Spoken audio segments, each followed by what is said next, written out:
Okay, I'm going to do a correction from video number 41.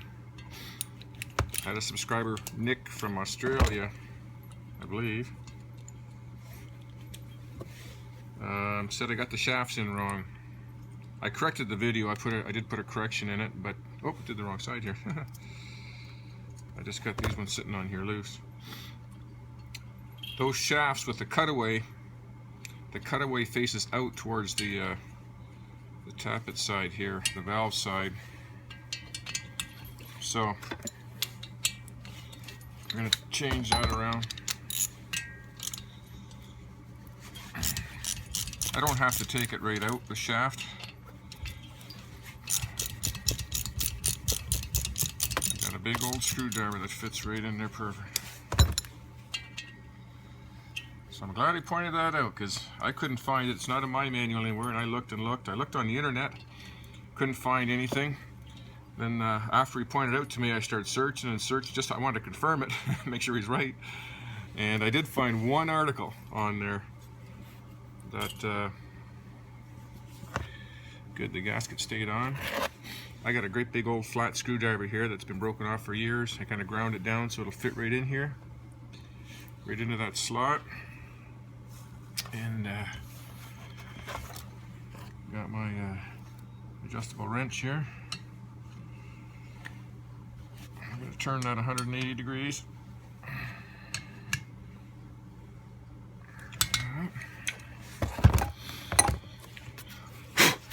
Now the other thing I wanted to check when I got this here is that the oil hole lines up.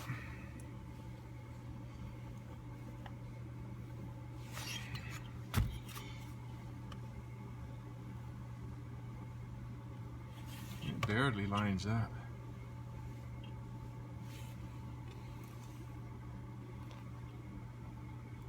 Huh.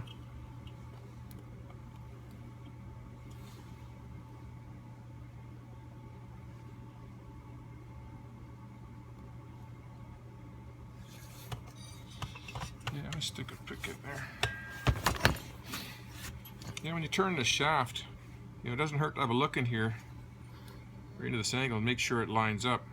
I already did the other side, and I actually had to tweak it a little bit past the 90-degree mark to make sure that oil passageway lines up. And I'm probably going to have to do it to this one here too.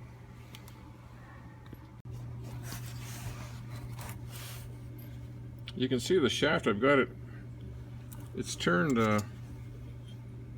beyond the 90-degree point, a little bit like this, and it still isn't quite lined up.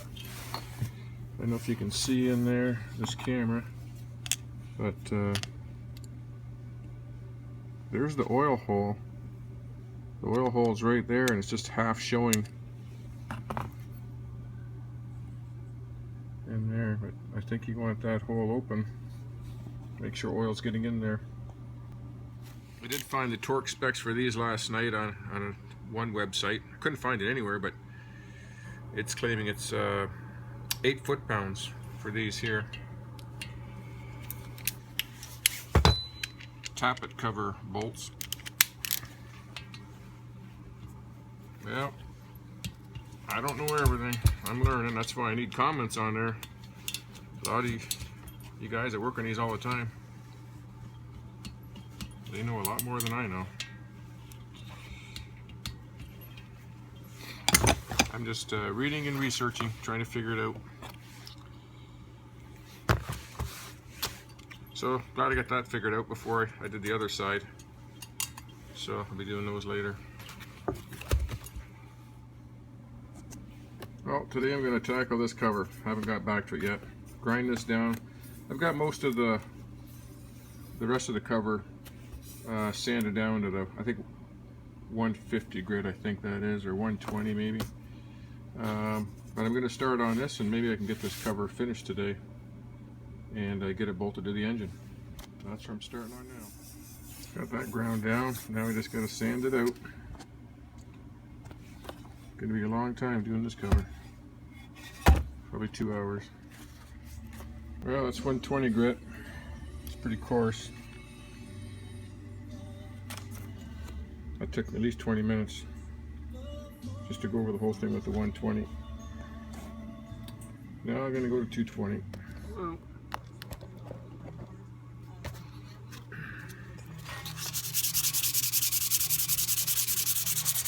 Still going over the 220.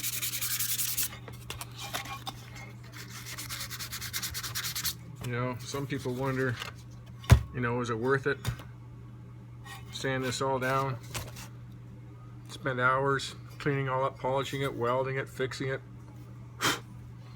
You know, you can buy a good used cover on eBay for some of them as low as $89, but they still got to be polished out. You know, a real good condition one on there, 159 US, maybe even more, 179.89. But I don't know, there's something about taking this old bike completely beat up and worn out and fixing it up, putting your own manpower and muscle into it and time into it, and making it yours, you know, like you're kind of recreating it, and maybe giving it some soul. You know, it's kind of like a man and his horse to become one, kind of like with your motorcycle. You know, it's kind of a solo experience. You know, when you put your heart and soul into it, I think it's more enjoyable. Well, that's my opinion anyway.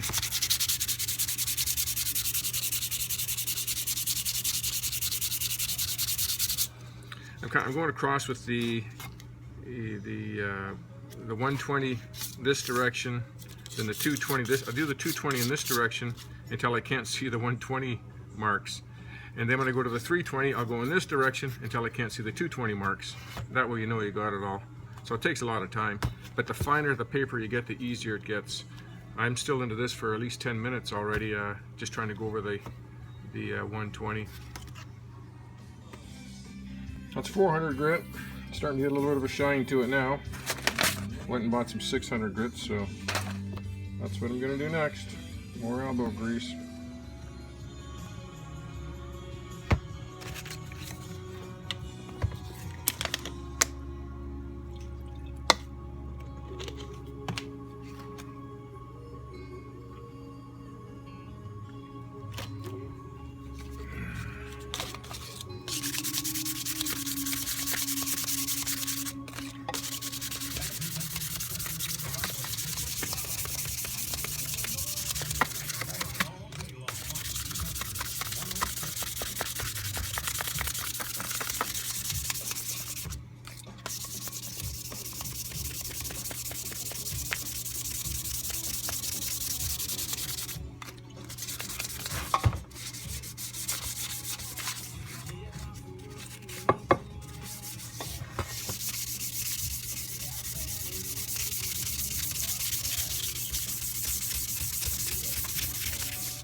Oh fuck, I didn't know that was still on.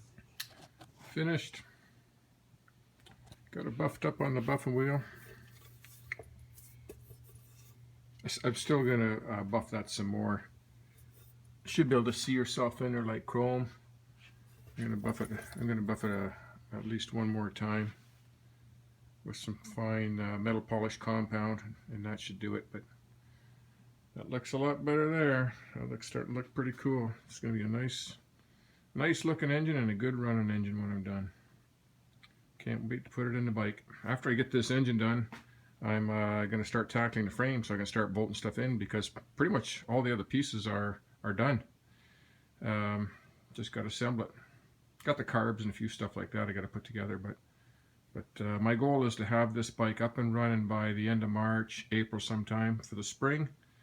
And then I've been saying this since I was 16 years old, and I'm born in 1960, that I want to take a bike to BC, across Canada, then back through the States, and end up at Sturgis in the first week of August.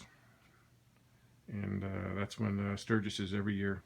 Every year I plan on going there. Never made it. Maybe this year. Maybe I'll do it on the Norton.